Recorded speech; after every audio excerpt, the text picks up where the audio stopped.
Good morning. Thanks for coming this morning. We've got something to share with you that we're pretty excited about, and that is iPhone OS 4, the next generation of the most advanced mobile operating system in the world. And before we get to that, though, I've got a few updates on a few interesting topics. The first one is, of course, the iPad. We just started shipping it on Saturday. Before we shipped it, we got some really great reviews. This is a quote from Walt Mossberg's review that I just love. After spending hours and hours with it, I believe this beautiful new touchscreen device from Apple has the potential to change portable computing profoundly. Walt's a pretty tough critic, and I thought this was a pretty amazing thing he said. Ed Begg, USA Today, the iPad is not so much about what you can do, browse, do email, play games, read ebooks, and more, but how you can do it. That's where Apple is rewriting the rule book for mainstream computing. He also said something a little simpler, which is the first iPad is a winner. Now, the first day, Saturday, we sold 300,000 iPads. And I want to give you an update. As of today, we have sold about 450,000. And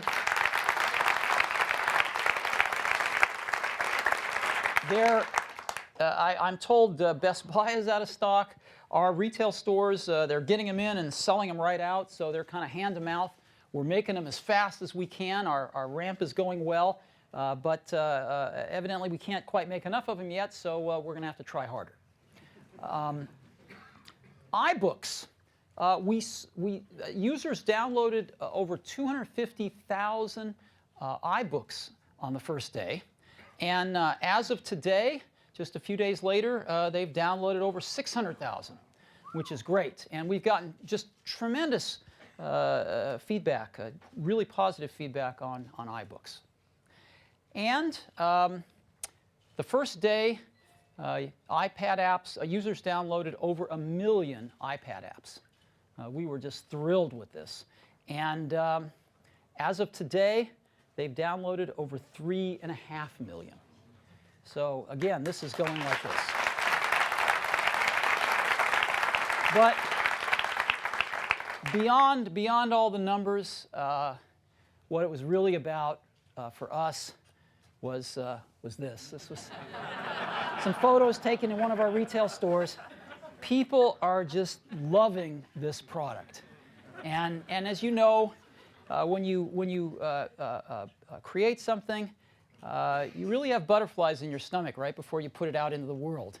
You really don't know if people are going to like it or not. And so far, people seem to really be loving it. So we're feeling pretty good about it. So that's a little update on the iPad. Now I'd like to talk for just a minute about the App Store. Users have downloaded well over 4 billion apps. Yeah, well over 4 billion apps to date. And we have over 185,000 apps in the App Store now.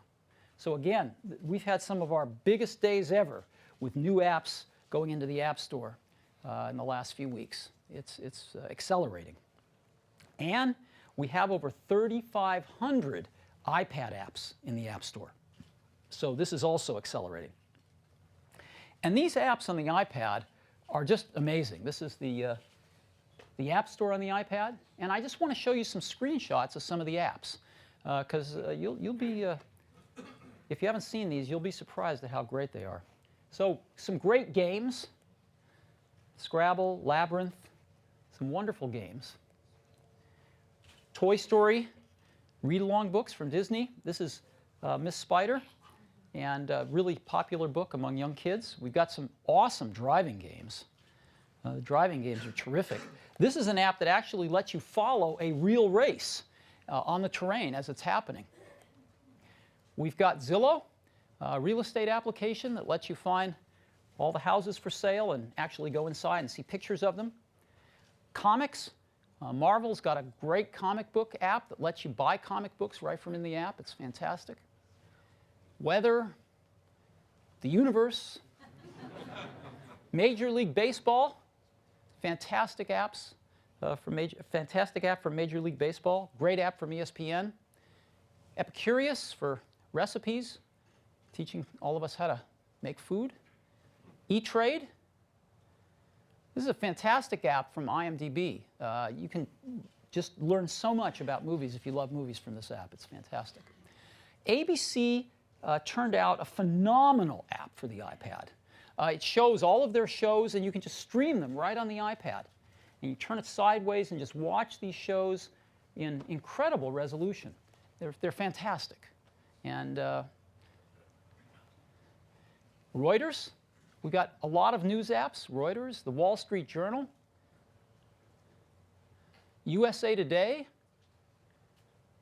the New York Times, Time Magazine. This is a cool app, Guardian Eyewitness. This basically says, rather than text, let's give you the day in pictures. And it's really nice. And, you know, of all of the futuristic magazines out there, Popular Science is king of the hill. These guys did something really, really breakthrough. And if you haven't seen it, it's really worth taking a look at. And Netflix. This app has been highly praised. People love watching the free movies on it if you're a subscriber to Netflix, and the quality of the video is very nice. And where would we be without an accordion? So, a lot of apps. That's just a few of the over 3,500 iPad apps and the over 185,000 apps on the App Store. Now, let's get to the iPhone. We had a really nice thing happen recently. We won the J.D. Powers Customer Satisfaction Award for smartphones for 2010. But it's not just for 2010, because we've actually won it for the last 3 years in a row. So we've won it 2008, 9, and 10. Now, if we take a look at market share, one way to look at that is, what's the share of use? What's the US mobile browser usage? Pretty good proxy. And if you take a look at this, iPhone has a 64% US mobile browser usage share. 64%. And everything else added together is half the iPhone. Everything else added together is just half the iPhone. So it's pretty interesting. How many iPhones have we sold? To date, we have sold over 50 million iPhones. And if you add iPod Touches into that, because they run the same apps from the App Store, over 85 million iPhones and iPod Touches. If you're a software developer, that is a plum market to go after. So today, we are giving a developer preview of OS 4, iPhone OS 4, the next major release of the iPhone operating system. We've been working on this for a while. It's pretty great. And we're going to ship it this summer. And we're going to release a developer preview today. So let's get into it. iPhone OS 4 delivers over 1,500 new APIs to developers. A lot of stuff that developers have been asking for. Developers can now access the calendar, the photo library. They have full access to still and video camera data. Quick look. They can put SMS inside their apps. We are releasing our automated testing tools, the same tools we use to test our apps, to our developers, so they can test their apps with them. And we're releasing a framework called Accelerate, which is in itself, actually, we don't count these APIs in the 1,500, over 2,000 APIs for hardware-accelerated math functions. So if their application is heavy into math, they can really take advantage of this. And these are just a few of the over 1,500 APIs that they're going to have in iPhone OS 4. In addition, there's over 100 new user features. And again, here's just a few of them. Users can now create playlists on their phone. We've added a 5x digital zoom in the camera app. You know how you can tap to focus when you're taking a still picture? You can now tap to focus on video. Every iPhone, every photo taken on the iPhone is geotagged, and we've added places in the photo app now so you can see where they were taken. You can change the home screen wallpaper. Been a huge request that we've gotten. You can use Bluetooth keyboards. And we've added a spell checker, which is really nice. If you misspell a word, it'll underline it. You just tap it, and it'll give you what it thinks what you might have wanted to type. You can gift apps. This has been a big request, too. So you can buy an app and gift it to somebody right from your phone. So again, these are just a few of the end-user features, over 100 of them, in iPhone OS 4. Now, of those, we're going to talk about 7 today. We call them tentpole features. We don't have time to talk about all 100, but we're going to talk about 7 of them today. So let's get into it. Let's start off with the first one, which is probably going to be the biggest one, and that is multitasking.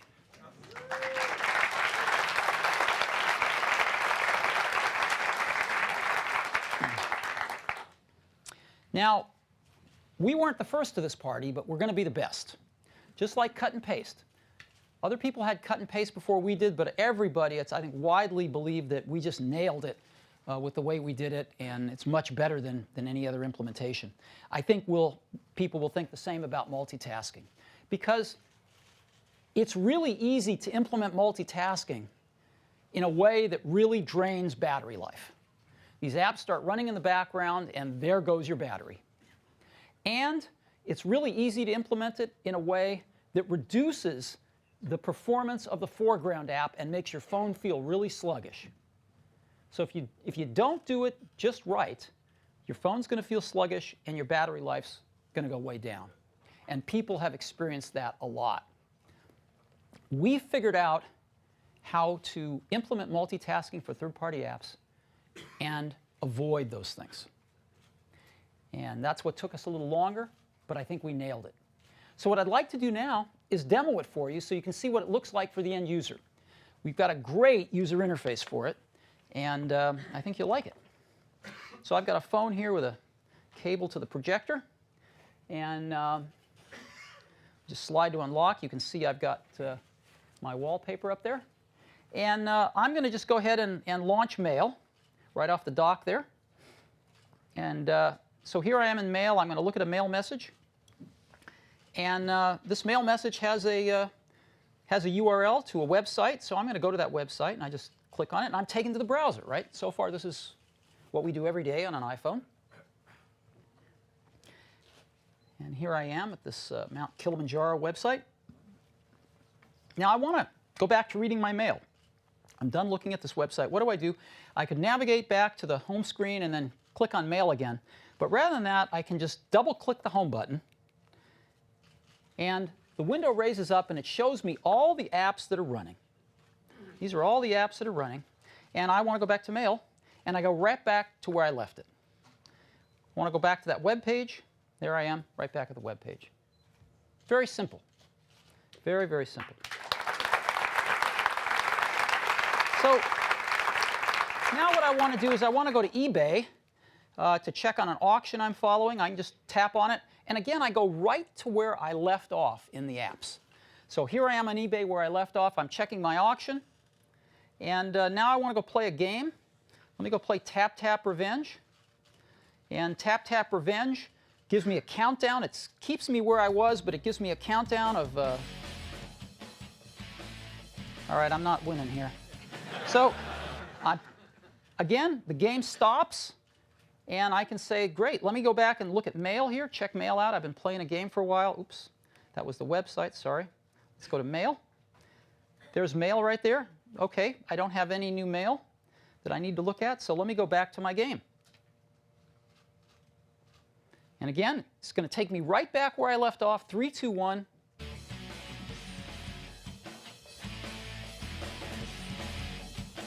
Pretty cool, huh? And again, I can go home anytime I want just by clicking the Home button again. And boom, I'm home. All right? Make sense?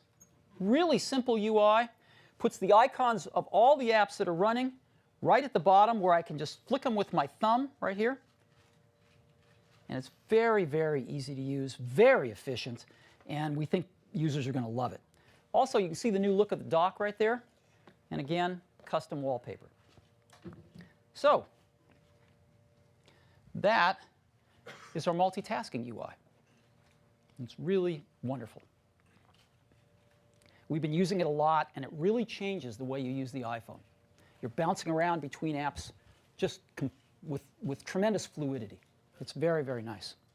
So to explain how we did this while preserving battery life and performance, I'm going to turn it over now to Scott Forrestal, our Senior Vice President of iPhone Software. Scott?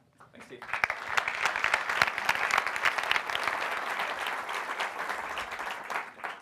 So we are really excited about adding multitasking to apps in the App Store. But how do we do it? Right? How are we adding multitasking while preserving battery life and performance? Well, we looked at the tens of thousands of apps in the App Store, and we distilled down the services that those apps need to multitask in the background. And then we implemented all those services ourselves and did so in a way that preserves battery life and performance.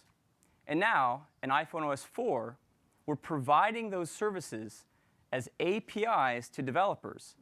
So developers can add multitasking while the system preserves battery life and performance. We're providing 7 multitasking services. And let me walk you through this now. The first one is background audio. Now, there are a number of popular audio streaming apps on the store, but none as popular as Pandora. With 50 million registered users, 13 million of whom stream their customized internet radio stations right to their iPhones, Pandora is changing the way that people think about radio. And Pandora has a great application that a lot of our customers use, but until now, if you left that application to go to another app, the music stopped. No longer. With iPhone OS 4, Pandora can continue to play music in the background while you switch between apps. And you can even use these iPod controls on the lock screen to control Pandora. To give you a demo of how Pandora is going to take advantage of multitasking on iPhone OS 4, I'd like to invite up Pandora's founder, Tim Westergren. Tim. Thanks, Scott. Thank you, Scott, and thanks to Steve and the entire iPhone team. It's a real treat for us to share the stage with you today. I'm joined by our Chief Technology Officer, Tom Conrad, who'll be driving. It's no exaggeration to say that the iPhone has single-handedly changed the trajectory of Pandora. When we launched our app in the summer of 2008, we were on a pretty good run. We had over 10 million listeners, and we were growing at a good clip. But the day we launched on the iPhone, everything changed. Suddenly, I could take this little guy out of my pocket, and I could peruse my personal radio stations. Or I could create a new one to suit my mood. I could plug it into my car dashboard, or I could take it to the gym, or I could even dock it at home to stream Pandora through my home stereo system. It was this completely transformative moment for us because we suddenly became truly anytime, anywhere radio. Our growth rate almost doubled overnight, and we now add over 30,000 new listeners a day just on the iPhone. So what's the one thing that can make this that much better? Background listening. So when Scott asked us to come here today, we jumped at the chance. It took our developers just one day to make Pandora fully background aware. And we'd like to show it to you now.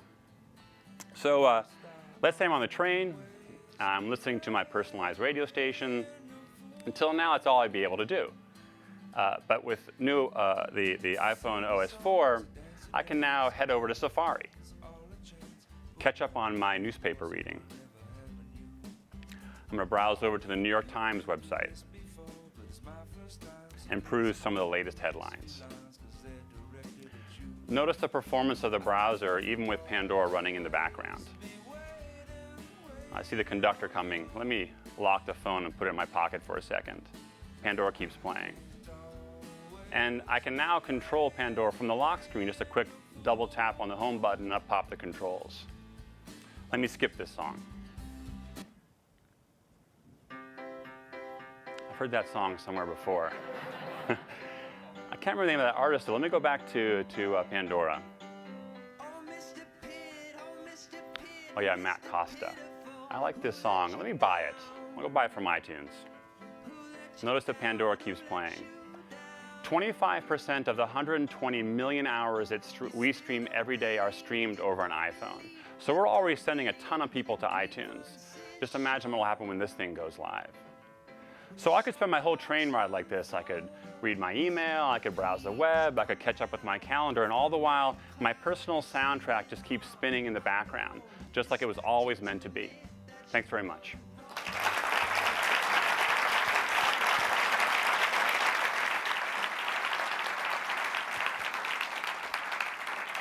Thanks, Tim. Pandora in the background is fantastic. Our next service is Voice over IP. Now, VoIP continues to grow in popularity, led by Skype. Skype already connects more than 1 out of every 9 international phone calls made on the planet. It's amazing. And they have a great app for the iPhone. But the problem is, up until now, if you left the app, the phone call ended. And even worse, if you weren't running the app in the foreground, you couldn't receive Skype calls. But again, all that changes with iPhone OS 4. Now, when you're on Skype, you can switch to another app, and the phone call stays on. You see you get this double high status bar to show you're still on the phone call. And even when you're not running Skype in the foreground, when you lock the phone, you can still receive Skype calls. To give you a technology demo of how they can take advantage of multitasking on iPhone OS 4, I'd like to invite up Skype's head of iPhone product development, David Ponsford. David.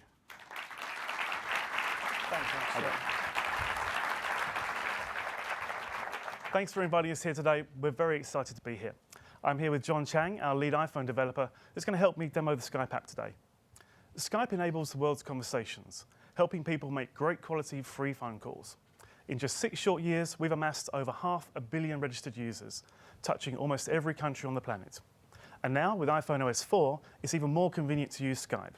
Let's show you how. This is the screen I see when I first go into Skype. I can see all my contacts, and I can see those that are online with a green icon next to their name. And of course, they can see that I'm online too. Now, until today, navigating away from the Skype app meant that I'd go offline. The app would quit, and I'd no longer be able to receive chats or calls from any of my contacts. However, with iPhone OS 4, when I leave the app, I go into background. Yet, I'm still able to receive calls. Let's say I want to go to one of my favorite games. I just double-click the home button, bring up the multitasking UI, and go straight to it.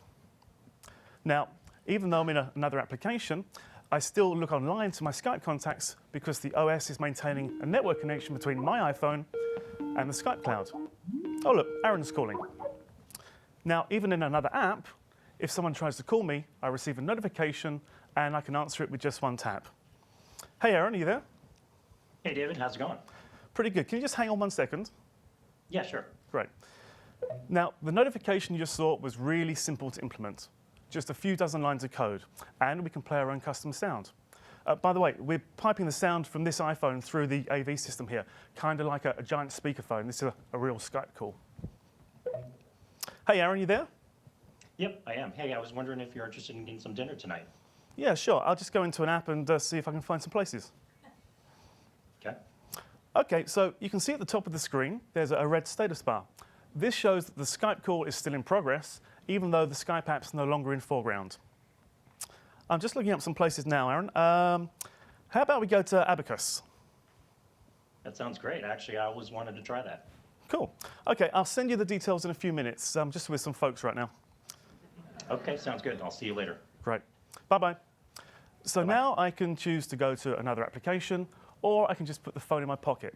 In either case, the app will be in background, and I can still receive calls. Now, with iPhone OS 4, Skype is even more convenient and useful for everyone that depends on it every day worldwide. Thanks for having us here today.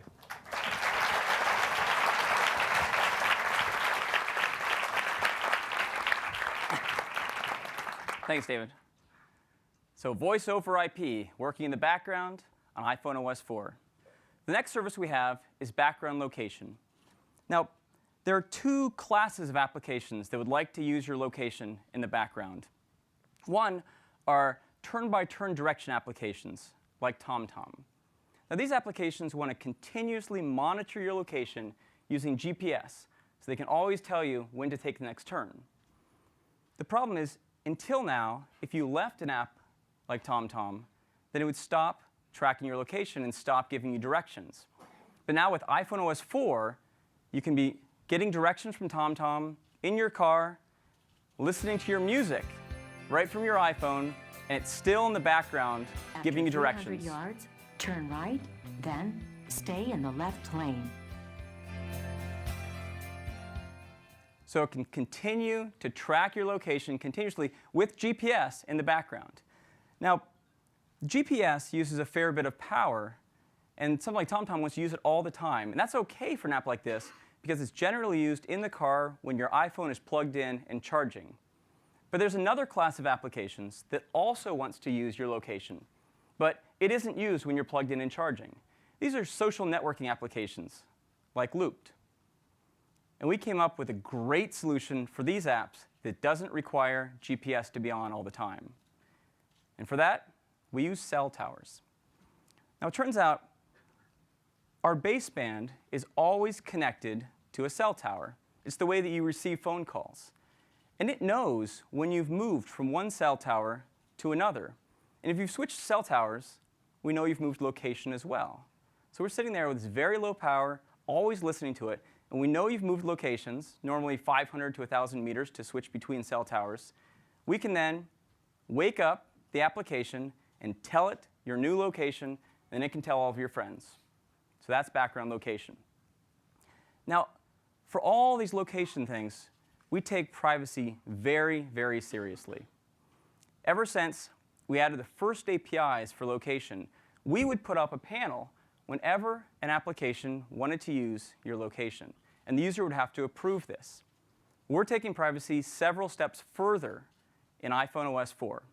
First, we're adding an indicator right on the status bar to let you know if any application is asking for your location, be it a foreground application or one of the background applications, so you can know if something's tracking your location. Next, we're adding fine-grained settings so you can see all the applications that would like to use your location, and the user can enable or disable location per application. And on top of all of this, if any application has asked for your location in the last 24 hours, we'll add an indicator right next to that app so you can know that it's asked for your location. So we're being completely transparent on the usage of location, and we're letting users set, on an app-by-app basis, the ability for apps to use location. And that is background location. Next, push notifications. Now, we've had these for about 9 months now. They're incredibly popular. They're great for things like scoring updates, news alerts, people challenging you to a game. So they're incredibly popular. In fact, in just 9 months, we've pushed more than 10 billion notifications. Here's how it works. A third party sets up a server. They send their notification to Apple's push notification server, and then we send it to the phone. And we can do this with very low power because we're always connected. We have a single connection to the phone, and we'll coalesce multiple notifications from multiple sources through this one connection to the phone. So that's push notification. Now, building on push notification, we're adding a new service, which is local notifications. Local notifications are just like push notifications, except you don't need a server. It can all be done right on the phone.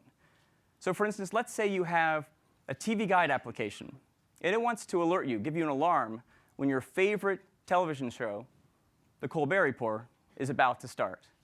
And it can do all of that with local notifications. So that's local notifications. Next, task completion. There are some apps that take a while to complete an operation, like Flickr. If you start uploading photos to Flickr, it takes a little while to do that. And until now, if you left the application while it was uploading the photos, it would stop.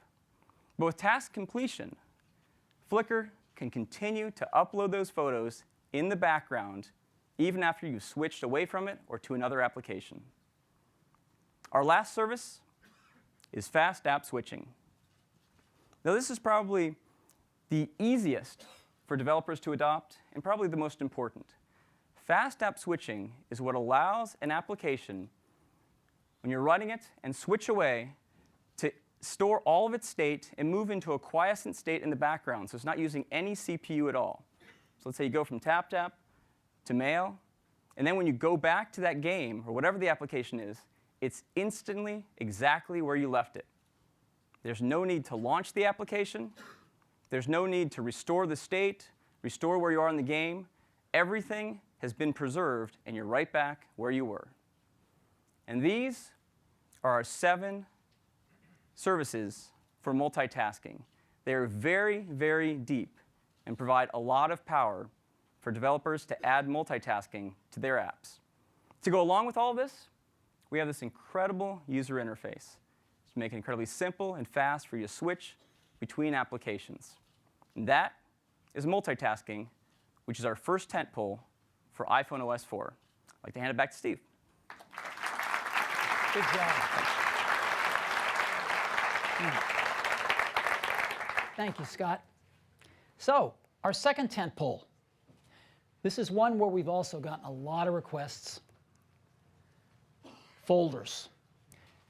As people are downloading more and more apps, they're having to flick from page to page to page to find them. They want to organize them. They want a better way to organize them and a better way to find them. And folders fit the bill. And rather than talk about it, let me just show you what they look like. We came up with a really beautiful implementation of folders. So let me go to my second page over here full of apps. And I want to make a folder with games in it. I have several games, and it'd be nice if I could put them in one folder to keep them all together and make it real easy to find them. So what I do is I just push my finger on an app, just like I do to move it. They start to jiggle, and I just drag one app on top of another, and it instantly makes a folder. Right? Now,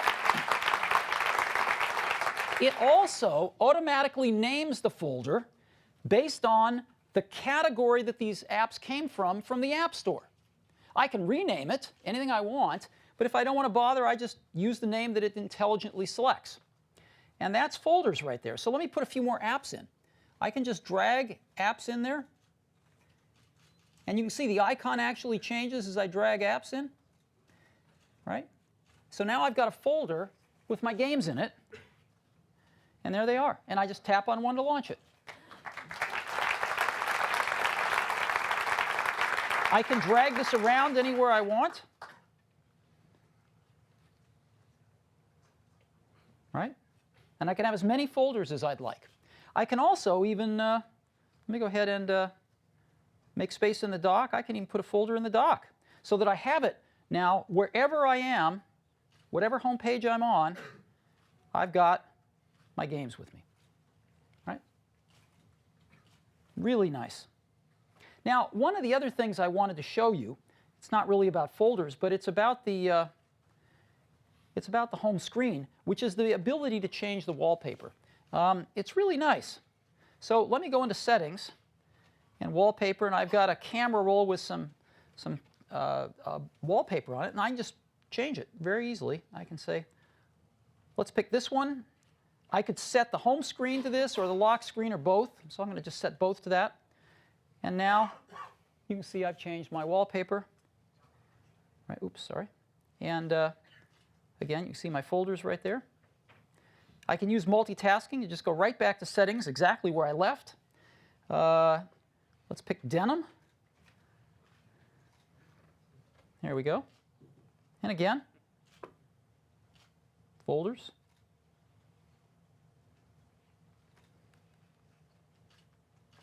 And right back where I left again. And let me pick one more.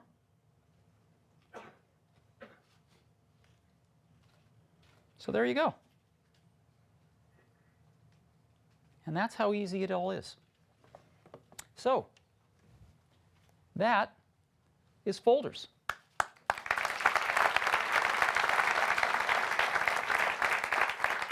An incredibly great drag and drop UI with intelligent naming, and you used to be able to see 180 apps in your phone over those 11 pages. If you replaced every one of those with a folder, it's now over 2,000. So for the person that likes to download a lot of apps, we have a solution. So that is tentpole number 2, folders. Now let's go to tentpole number 3. Tentpole number 3 is an enhanced mail. We've added a lot of great features to mail, a lot of suggestions and requests from our users that we've been able to get into this new mail in iPhone OS 4. The first, unified inbox. Customers have really wanted this so that you can have multiple email accounts, let's say a MobileMe one, a Yahoo one, an Exchange one, and all the incoming mail will be put into one inbox. Right? So you don't miss anything. And we've made it so you can have more than one Exchange account as well, which has been another big request.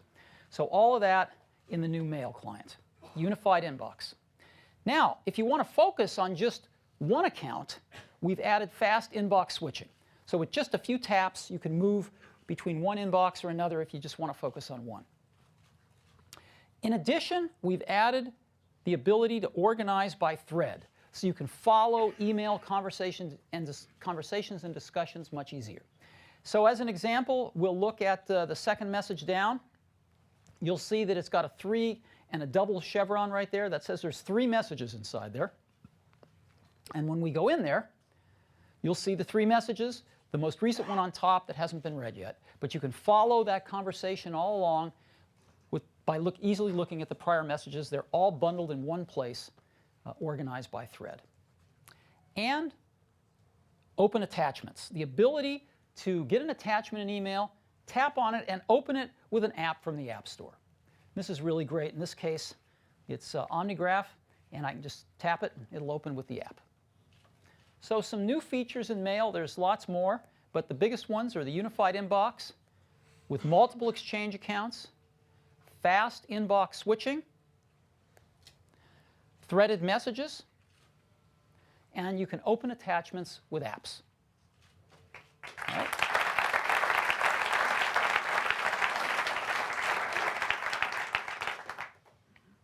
All right, so that is number 3. Let's go to number 4.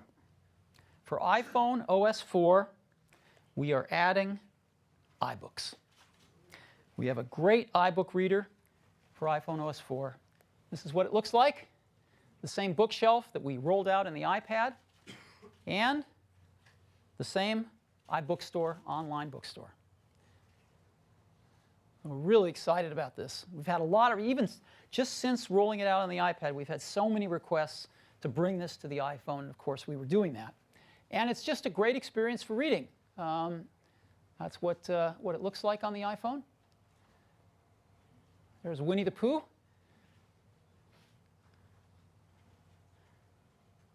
And so we think customers will really enjoy this on their iPhone, their iPod Touch. It's a delightful ebook reader. With the iBookstore, online bookstore, you can buy your books once and read them anywhere. In other words, you can buy it for the iPad and you can transfer it on to your iPhone or vice versa. You just have to buy it once and you can read it on any of your devices. We're going to be wirelessly syncing your current page and bookmarks between devices automatically. And just like we do on the iPad, we're going to supply a free book. And we think Winnie the Pooh is a good choice. You know, we labored over that with the iPad. What is the book that we could supply just to get people started that we really felt great about? And Winnie the Pooh won. So that is iBooks, and it is our 4th tentpole. Now I'd like to turn it back over to Scott for tentpole number 5. Thanks, Steve. All right, so our 5th tentpole are some great features for enterprise. Now, the iPhone has made huge inroads in enterprise. Already, more than 80% of Fortune 100 companies are using iPhones. And so we have some really nice features here, starting with even better data protection. So now, in iPhone OS 4, we will encrypt all of your email, including all the attachments, with your PIN code. So better encryption in email. And we're making APIs available so developers can encrypt all the data inside their app as well. So great data encryption. Next, mobile device management. This has been a huge request. There are companies out there like Sybase and Mobile Iron and a number of others. And they build these enterprise solutions for deploying large number of phones to companies. Well, we did the work in iPhone OS 4 to enable those solutions to also manage the deployment of iPhones. So this is a big one, mobile device management.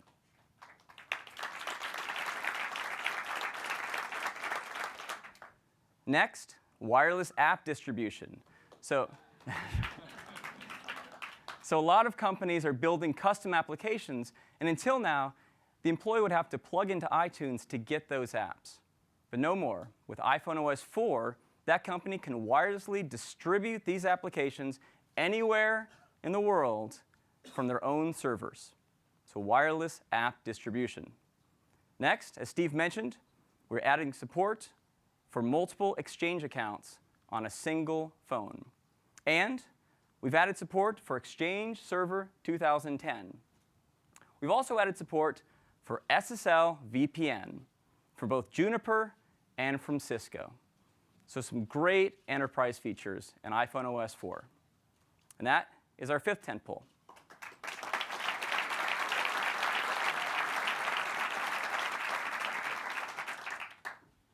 Our sixth tentpole is Game Center. And this is a developer preview in iPhone OS 4. Gaming is extremely popular on the iPhone and the iPod Touch. In fact, we have more than 50,000 game and entertainment titles on the App Store. And let's compare that to the competition. If you look at dedicated gaming devices, like the Sony PSP and the Nintendo DS, we just blow them out of the water with more than 10 times the number of game and entertainment titles as either of them. Well, we want to make gaming even better on the iPhone. So we are adding a social gaming network. This allows you to challenge your friends to games. This is what it looks like when one of your friends is inviting you to play a game. We also will do automatic matchmaking. So if you're playing a game and it requires 4 people to play, we'll automatically find 3 others of a similar ability to you in that game and put you all together into the game. You can compare how you're doing against your friends and against the world with leaderboards. And you can see how you're progressing through a game and compare yourself against your friends with achievements. So Game Center, it's a social networking game, social gaming network where you can invite your friends, matchmake, compare yourself with leaderboards, and achievements. It's a preview in iPhone OS 4, and it'll be available for everyone later this year. And that is Game Center, which is our 6th tentpole. I'd like to hand it back to Steve. Thank you. So, our 7th tentpole is called iAd. It's mobile advertising. We're building it right in to iPhone OS 4. Now, what's this about? Well, you know, we have 185,000 apps on the App Store created by tremendous developers. A lot of those apps are free, and the rest of them are really reasonably priced. You've got apps for free, for 99 cents, for $1.99, and we like that. Users like that. But these developers have to find a way to make some money, and we'd like to help them. Now, what some of the developers are starting to do is to put advertising into their apps. And for lack of a more elegant way to say it, we think most of this mobile advertising really sucks. And we thought we might be able to make some contributions. So this is what this is all about. It's all about helping our developers make some money through advertising so they can keep their free apps free.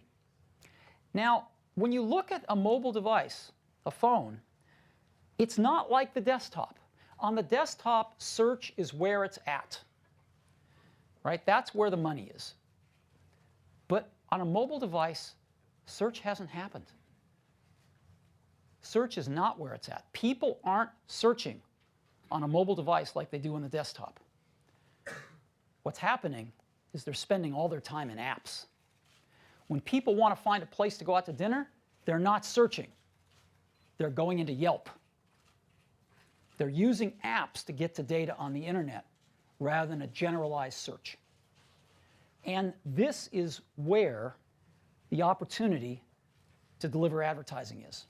Not as part of search, but as part of apps. Now, the average iPhone user spends a little over 30 minutes every day using apps. Over 30 minutes every day using apps on their phone. Now, if we said we want to put an ad up every 3 minutes, let's say, that would be 10 ads per device per day. 10 ads within 30 minutes, it's about the same as a television show, right? We're going to soon have 100 million devices. That's 1 billion ad opportunities per day in the iPhone community and iPod Touch community. 1 billion ad opportunities per day. This is a pretty serious opportunity. And it's an incredible demographic. But we want to do more than that. We want to change the quality of the advertising as well. Now, we're all familiar with interactive ads on the web, right? That's what they look like. And they're interactive, but they are really not capable of delivering emotion, which is why the majority of ad dollars still flow through television, because advertisers can deliver an emotional message through television, right? We know what that's like.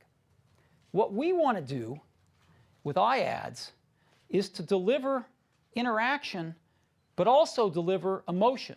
So interactive ads have no emotion, some interactivity, and television ads have a lot of emotion but no interactivity, and we want to be here. We want to be even more interactive than the ads you see on the web, and we want to get some of that emotion from video. So that's what iAd's all about. It's emotion plus interactivity. The ads keep you in your app. Now, what's that about? On mobile devices today, when you click on a banner ad, it yanks you out of your app, throws you into a browser, and takes you to the advertiser's webpage. You may never find your way back to your app. And it's almost impossible to get back to where you left off. So what's the result? People don't click on the ads. Who wants to get yanked out of your app? Because iAd is in the iPhone OS itself, we have figured out how to do interactive and video content without ever taking you out of your app. And the user can return to their app anytime they want. And so we think the result is going to be people are going to be a lot more interested in clicking on these things because they're not going to pay the penalty of having to find their way back to their app. So it's built right into the iPhone OS, and for developers to add this to their apps is really simple. They can add iAd opportunities to their apps in an afternoon. Apple's going to sell and host the ads, and we're going to give developers an industry standard 60% split of the revenues. So I'd like to show this to you. Now, what we've done is we've mocked up a few ads. We don't have any real ads yet because this isn't rolled out yet. And what we've done is we've taken a few brands that we love, and we've used them. We've made some ads for them, basically. Oops, excuse me. Now, these folks are not endorsing us in any way. They haven't even seen this stuff. We just love these brands and use them to make some fun ads. So let's say this is an app that gives me some entertainment news, and at the bottom I have a Toy Story 3 banner. Toy Story 3 is an awesome movie that Disney's putting out in June. And so I click on that banner. I've seen it. It's really good. And so you click on the banner, and we take over the screen. The ad takes over the screen, comes down with animation. All this stuff is done in HTML5, by the way. Okay? It's really easy to do. And you see animation, everything else. Now, you see that X up at the top there? If I just tap on that X, I go immediately back to my app right where I left off. So the user at any time can say, take me back to my app. This disappears, and I'm back in my app.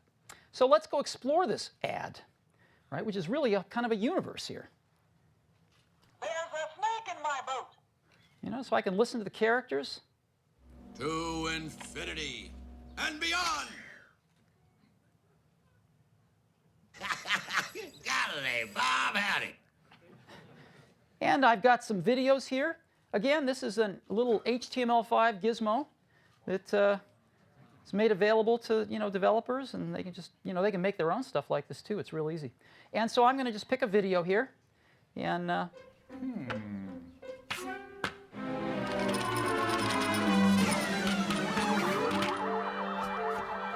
King me.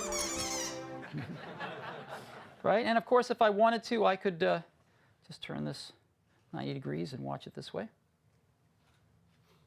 All right, I guess I have to say play.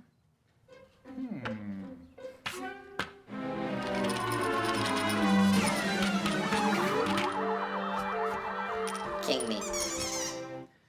And again, this is all streamed video right onto the phone. And they've included a game in this ad.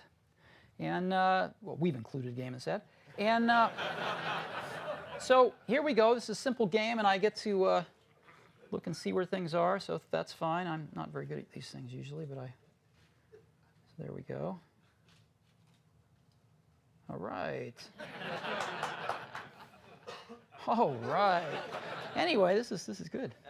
So I've got a game, I've got posters, and I can just tap here and have them as wallpaper. So again, the advertiser can just give me some wallpaper for my phone.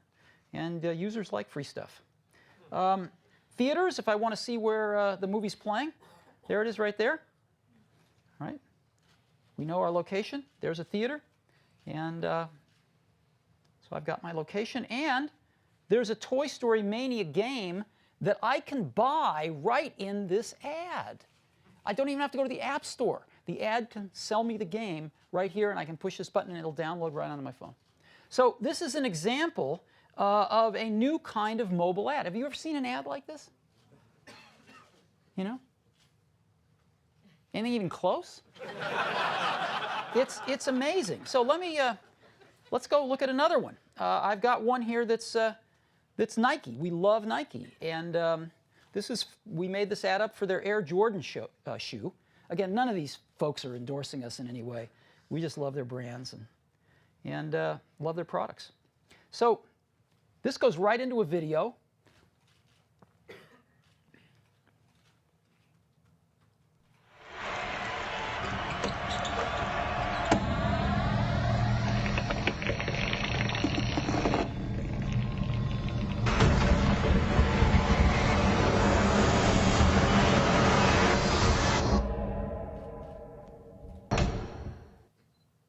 Pretty cool, huh? And then, so let's go ahead and look at, I can look at design or some photos, but I want to show you this cool thing, history here. And that, again, somebody built that little navigator, very simple. So this is the history of the shoe, starting in 1985, and you can just flick through the different years, and see how the shoes evolved each year if you're really into this stuff, and a lot of people are. So again, you can just see the shoe progress throughout the years. Pretty cool. So let's go back, and here's Nike ID. This is a really cool program where you can make your own shoe. And Nike's been doing this for a while, and it's great. And so it says, shake your iPhone for more examples. So I shake my iPhone, get another one. Shake my iPhone, get another one. And there's an app right here, Nike ID, that I can download to my phone, and it lets me build these custom shoes and order them from Nike right here on my phone. And if I want to find a store that's carrying these nearby, again, it'll find my location and put up some places to carry the shoes. Right? So that's an example of what a Nike ad could look like. And here's another one. This one for Target. I mean, Target's awesome. And, you know, time to get inspired. Great. And again, you can have animation bringing these things on. I just click on it. It takes over the screen again. Back to school.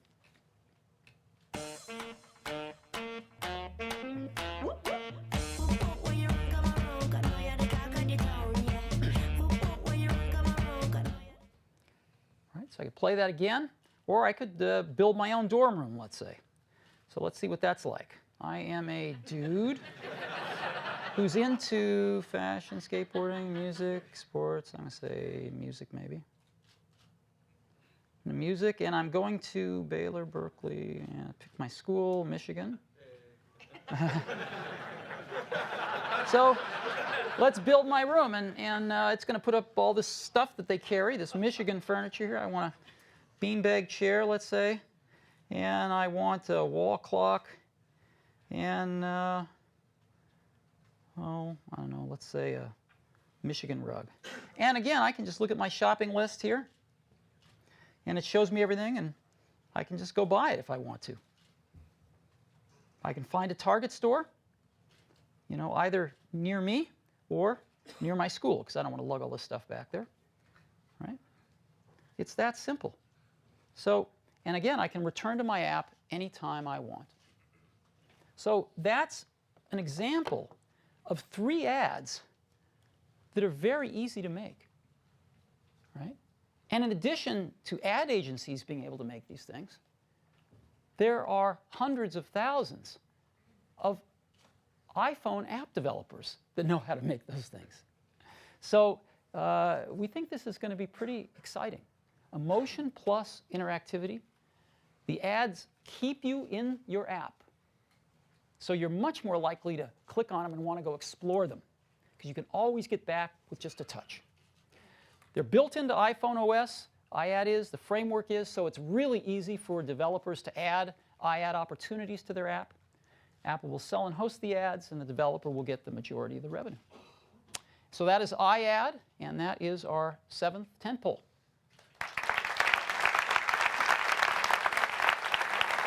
So let's review. Multitasking, folders, dramatically enhanced mail client, iBooks, much deeper enterprise features, a preview of GameKit, and iAd. And these are just 7 of the over 100 user features and over 1,500 new developer APIs in iPhone 4. Now, we are releasing a developer preview today. Developers can start testing it now, can start using these new APIs now to enhance their apps, and you can get it today at developer.apple.com. We are releasing it to end users for iPhone and iPod Touch this summer, and that's for the iPhone 3GS and the iPod Touch 3rd generation. That is iPods that we shipped last fall in 32 and 64 gigabyte models. And they will run pretty much everything. And for iPhone 3G and iPod Touch 2nd generation, they will run many things. But there are some things they will not run because the hardware doesn't support them, like multitasking. So iPhone 3 and iPod Touch 2nd generation will not support the multitasking. The hardware just can't do it. But iPhone 3GS and iPod Touch 3rd generation will support everything you've seen today. So summer.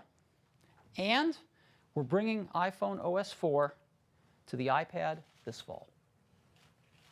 All these features on the iPad. So that's iPhone OS 4. And I really want to thank you for coming today.